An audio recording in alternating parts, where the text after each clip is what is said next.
Это конкурс профессионального мастерства «Лучший начальник отделения почтовой связи» 2014 года. Конкурс является частью корпоративной политики в ГУП «Почта России». Проводится раз в 2 года.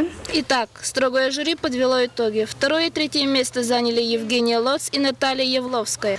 Они получили сертификаты на 30 тысяч и 20 тысяч рублей соответственно. А лучшим начальником ИПС 2014 года стала Надежда Лобанова. Победителю вручен сертификат на сумму 50 тысяч рублей. Начнем с того, что я просто растеряна, я не ожидала.